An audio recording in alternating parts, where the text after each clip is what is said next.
are seeing big changes within the higher education environment due to technologies. Amplified events are part of this. If you think about what's a university about? Teaching and learning and research. And amplified events, I think, can very much help in both of those areas.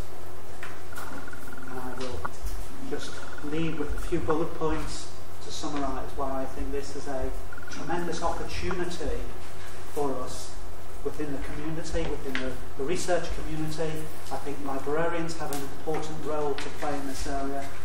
And so I will finish there. Thank you for listening. I'm sorry I'm slightly over time. Thank you.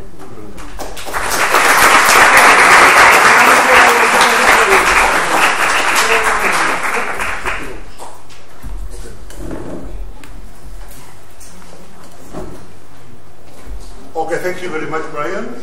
I think that we have much time, but we have time for a couple of questions, or we have received questions to the audience. I just wanted to say that almost 20 people have been following the live cast from all over the world, and also probably there are now about 400 tweets of this meeting, of this lecture, and also I don't know how many, but more about 50 people who have been actively involved in tweeting, not only in this room, but also away. I also know, Brian, that there is a small problem with Twitter. Some of the accounts are not searchable. Right. For instance, there are at least 2 people here that own an account, a personal account that have lots of tweets. And even though you can follow them, you cannot search for the hashtag. For instance, one of the main Twitterers at the end and left. So there is a problem that Twitter should cope with. I don't know how to manage it, okay? So, is there any question here? Because I have questions. Yeah, please. You talked about the difficulty in managing preferences of the audience in terms of people typing away in a conference, or people just wanting to hear the classical way. So, are there any good practices on how to manage this difference in these different preferences? So the question was, just repeating for the video audience, was how should one go about responding when the audience might have different preferences? Some may be willing to engage in the live twittering and the like, but others might prefer to work in a traditional way. Correct. So I would say the thing that we did was to ask people. So we have said in our events, every year we try and do something new. And we said, we're going to try and do something new. Here are the reasons we're going to try it. Here are the benefits that we think we'll gain from it. But you tell us if it's beneficial. You tell us if there are problems that we didn't particularly see. So what we have found is that I was surprised at how so many people saw the benefits so quickly, and we've started to do this. There is also the responding to people's concerns. So the quiet area is becoming established. But it might be that there are areas in which it is not appropriate. So we need to think about, with the live video stream, does this mean that I can't be as honest and open as we may have been in the past? I can recall at one conference, the best speaker had looked at the evaluation forms, the highest scores, gave a very honest talk about the problems in his institution and people like this, and he came up to me afterwards and says, I'd rather my boss didn't see that. It happened that we lost the slide, but so it wasn't a problem, but we do need to think about that. So one thing I'm thinking about is, should we say that we will live stream and encourage just 50%, 70%, 90% of the talks, but have one that will be available in which it's used in a traditional way. And we can say, what do people think about that? And it might be they say, this is outrageous having these things in that way. But I do think you need to respond to those concerns. But you need to think about specifically what those concerns are, because it being noisy. If that question I asked before, I was going to ask everybody to close their eyes and for Professor Duran to tweet on his mobile phone and see if he could tell because the noise issue isn't an issue on mobile devices. The other thing is that nowadays there are less and less noisy devices. Okay, that's clear. Okay. So in the near future we might not have that problem. Absolutely. Meanwhile, a laptop is much noisier than an iPhone, for instance. I remember once, 1 month ago, I was tweeting and writing in Politics 2.0 meeting, and someone told me, okay, now I can't hear very well you're typing. And that person tweeted it. That's also fun.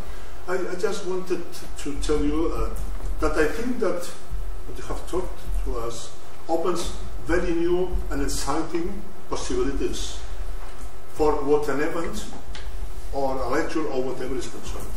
For instance, the open repository in the library. I think it's not only just recording the talk. It's recording the talk and what people said during, before, and after. In this sense, I think that librarians and other people should think that things are changing, and this way of socializing talks or lectures or whatever means a step ahead and a big change, in my opinion, my feeling, in the way that organizations or universities or schools are conducting things. In this sense, I think that the future is here, that the future is slightly different. We should change things as well. I have a small question that you know that worries me. We are researchers, we are chemistry researchers. Now I am tired. I am tired of tweeting, listening to you, thinking about what you say, and looking at other tweeters. So I think in my feeling that I couldn't really follow you very well, because I cannot do 10 things at the same time. 2 or 3 years. No. So probably amplification will allow me tomorrow or after tomorrow to come back again, like I came back to IWMW 10.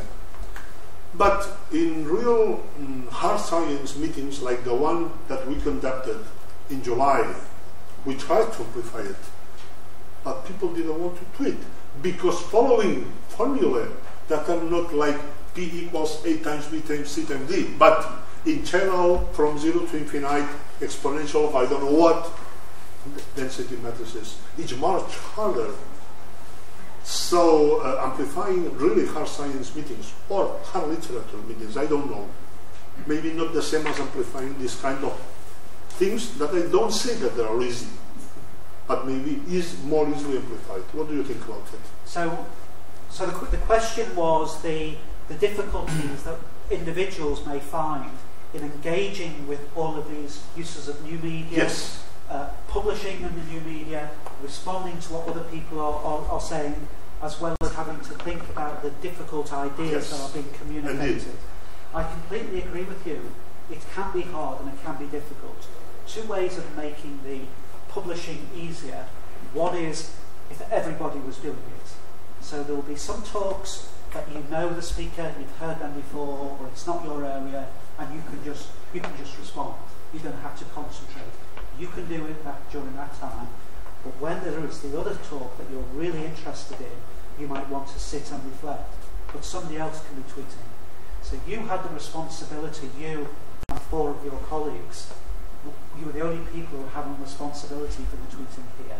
If everybody was doing it, it becomes easier. Indeed. So that is one thing. The other is to have an event amplifier, as Kirsty was doing. So she has a disinterested view of the content. She is the official reporter. So in the UK, in the House of Parliament, we have the Hansard to keep a record of the discussions in Parliament. And they are just responding to what has been said. So another approach to that is to separate it for somebody who has a dedicated role for doing that. So there are two suggestions for that. And I think there are times you just want time out. You just want to sit back. You can't do it all. And I would agree. Yes, we do need to have that. I have liked very much the concept of quiet zone. No pictures, no phones, no nothing. Just maybe beer or coffee. I think that's the most important. Okay, there is another question because we're late. Yes, please. How much is it being used by the business world rather than the academic world? This is quite interesting. Kirsty, I don't know if you any want to respond to that. I'll just get this. So Kirsty has been, so the question was, is this type of approach being used in the business world? And Kirsty has done some work for the business world, and in a way they might be more willing to understand the costs of the traditional type of seminar and the benefits that can be provided with video conferencing and this type of thing. So I think Kirsty has done this for a financial businesses international conference, and people I think have been willing to pay several €100 in order to participate on the video and the live responses. So they're thinking about how much does it cost to fly to that international conference and who should pay for it.